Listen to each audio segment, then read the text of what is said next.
We're here in the Old Wapping Cemetery in South Windsor, not too far away from the Buckland Quarry. And we're going to take a look at some of the old markers here. We'll start out by featuring the local carver, the neighborhood carver who's actually buried here. This was really his home yard, you might say. Thatcher Lathrop. And he was an interesting one. We're going to find a few of his stones to show off. We'll start with this one here.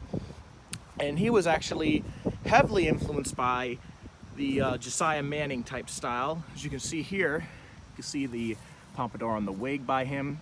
You can see the same general attempts with the eyes, curls, brows. With the mouth, generally it was much more downswept severely to where it almost resembles that of a mustache, and some people would say it really reminds them of that. It's a pretty simple stone and doesn't actually feature any wings. Most of his do. These were generally for children's stones. This is no exception for an 8-month-old. And that stone's the Buckland Brownstone, which most of the stones in here are on. That brick red stone that we're looking at is all from that quarry. Here's another more typical example of his work, featuring the cow horn almost looking wings. This stone, we don't have that mustache so much, but we still have the pompadour on the wig.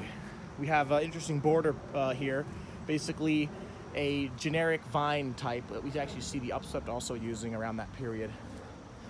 Right next to it, another one, 1803, a little simpler. We have a pretty simple border. We have curtain tassels all around it and a fully upswept wing. Let's see what else we got for Thatcher's work here. We got a lot of good stones here to look at today. There's another one there, back there. I'm trying to find something a little more different. But while I'm walking, take a look at all these brick red stones. Very different from the Portland stone, which there is numbers of here also. In fact, right here is two. So you can briefly look at the decay on this one here. And the water, I've talked about this in a different video, which you can check out, but it talks about delamination, water seeping in an ice. This one's doing a little better, but if it doesn't get into a repair, which it probably won't, it will have the same fate. And these aren't even the worst looking ones of the stones here. Let's try to find, here's another Lathrop stone, same border type as the one I just showed you. Got some lichen on it though. Let's see what else we got. Here's a nice one. Similar border panels though. We still got that mustache looking face. We got the cow horn wings. These are of course clouds representing going up to heaven. That's your little collar slash tie down there. And then we have our world rosettes in the finals. It's a really nice example of his work. Here's an urn and willow by Lathrop, or actually this would be by one of his sons. He had Luther and Loring. Loring stayed local and Luther went up to Massachusetts slash Vermont. I believe it's Vermont. So this will be by Loring, and we can take a look. It's basically, despite the being by him, it's pretty much just an imitation of the Connecticut River Baroque style that was taking place. We can see a lot of stones that are similar to this, the stone shape. We see these sweeping tassels and curtains. We got, of course, the urns and willows, which are becoming popular at this time. And despite that, there were customers who still wanted the old cherub style, which we see Lathrop carving up until around 1820. There's people who are still requesting that. Here's a more interesting stone by Lathrop down here, one of the Lathrops. It's got the same things. We got these really nice tassels, fully upswept wings. They actually really remind you of the upswept wing carver, who probably took influence from stones like this in his own work. And one of the nicest stones by Lathrop here is almost all gone now, but you can just imagine how nice this would have looked before it started to fall apart. And that's on the Portland stone there, another one right next to it. Let's see what else we got. Oh yeah, this is a real nice one here. It's a nice double stone, probably by one of his sons here. You can get a nice look at that. Again, the same design tropes I'm talking about. Pretty simple borders. By the early 1800s, you're having simplicity becomes the more popular for some reason. A rarer type of stone carved by the Lathrops we have right here. There are some of these littering a number of burying grounds in the area.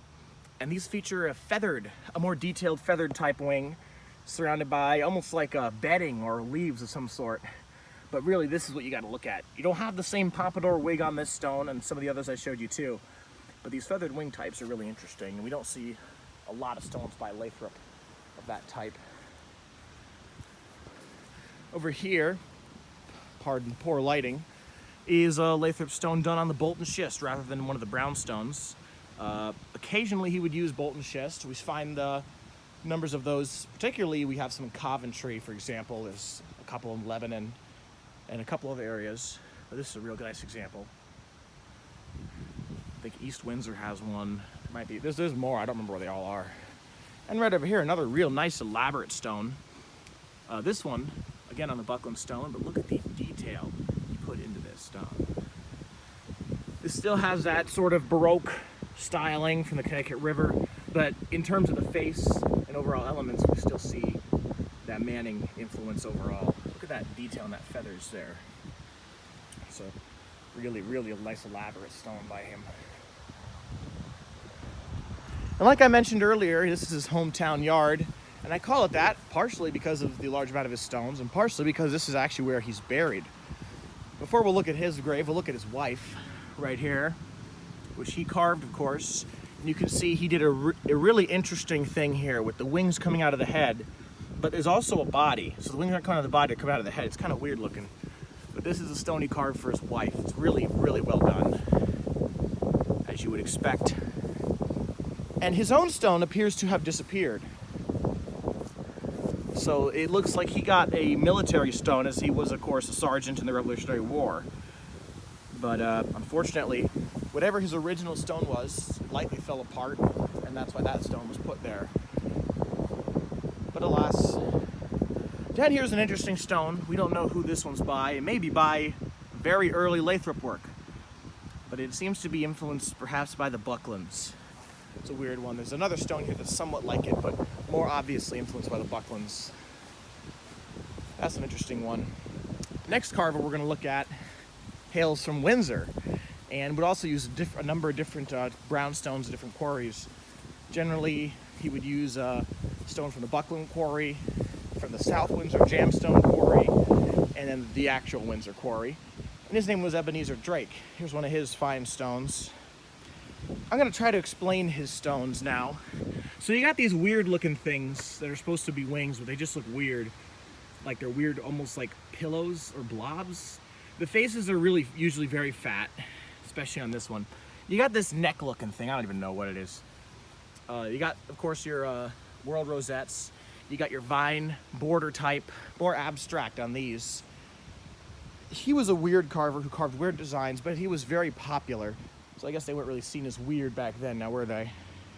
This stone's on that Windsor brownstone, and just look at how crisp it's held up.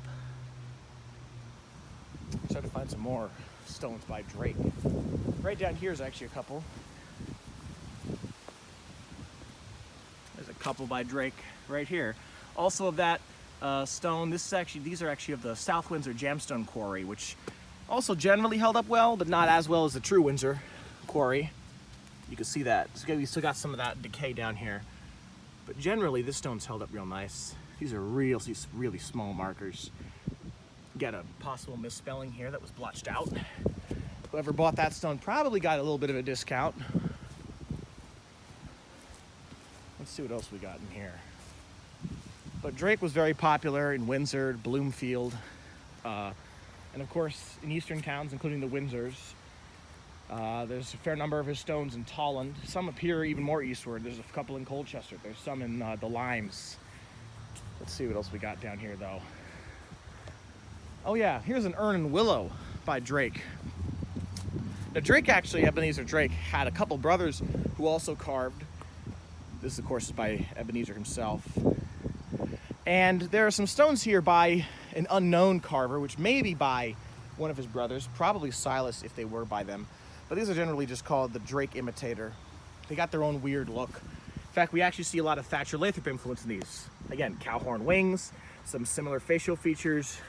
It's kind of a mashup of the two styles.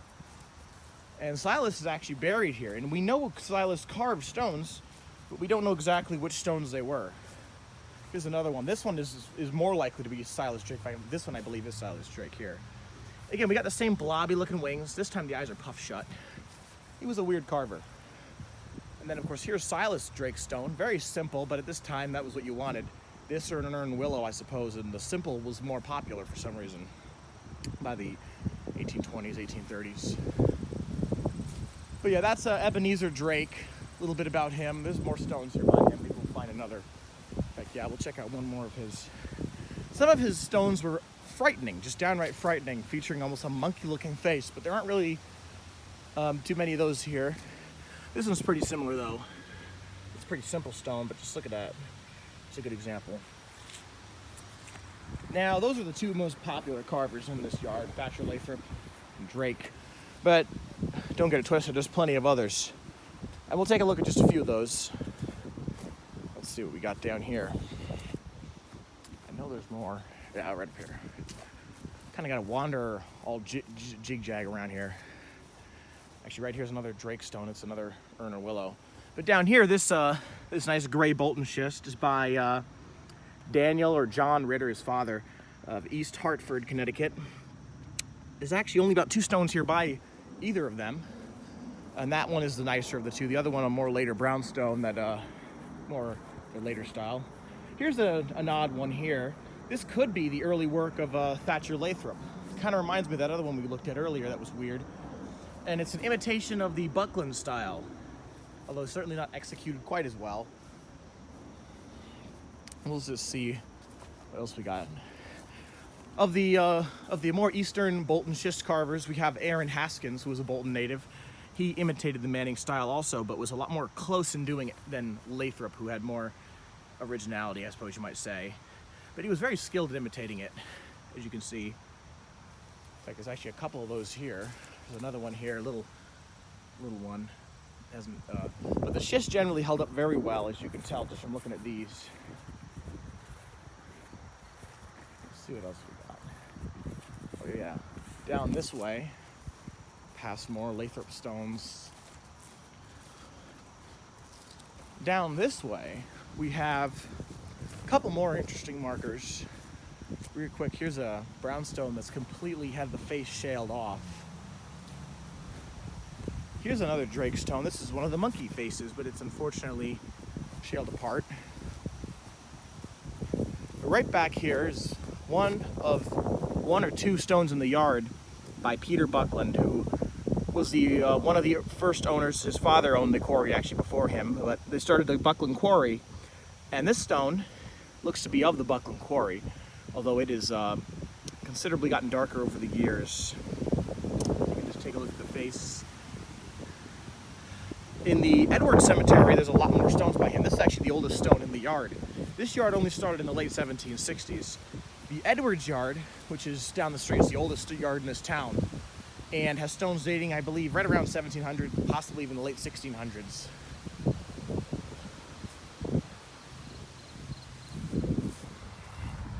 Moving back this way, let's see, possibly there's another one in this yard by that Carver.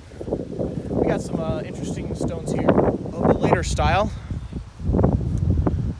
This one is urn and willow type, actually just an urn type. And we have the neoclassical elaborations with these wonderful sweeping tassels and these coiled rope designs. It's a real nice marker there. There's a couple more down here. These are by the same carver. Not sure who carved these. Again, this got your same idea. This one's really elaborate and also very large. This is at least a foot taller, maybe even 2 feet taller than me. Let's just take a look at these Greek columns, and you have these. Again, you have your ropes, tassels. These actually feature the willow trees with the urns, very elaborate urns. And then we have these Greek columns carved in great relief. Right down here to a brick. I guess it would be a brick base. It's a really, really nicely done stone. There's a couple simpler stones, 1834. Here's a Portland stone, 1859. That's quite late for a brownstone, 1839 right next to it. A couple of the later stones here. More Lathrops. Again, Lathrop and Drake are the most popular here. That's one that's fallen apart right here. The whole face is shaled off. Here's some complete monkey stones by Drake we can briefly look at. kind of got that creepy look to him, as you can see. Wish the lighting was a little better, but the whole side of the church is just up against a wall. What else we got?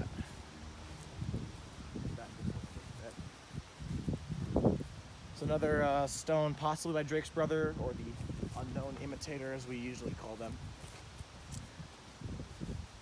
We've got some marbles here. Some of them haven't held up so well. Over here, we have the latest stone of the Buckland stone, at least, 1844. In this yard, that would make this the last Buckland stone that's dated. But as you saw, there were other stones here that were later of the brownstone, just at the Portland, which was a much larger quarrying operation. Here's another one of that Longmeadow type stone. It's a later stone. Got some nice ones down here. Another Longmeadow one. Would look real nice if it was cleaned up. Longmeadow stone there. We already looked at those Portland stones. It's a nice, real big one up there. Don't know if we looked at. It's even taller than that other one. This has got to be 8-9 feet tall here. Really large, just wonderful large stone.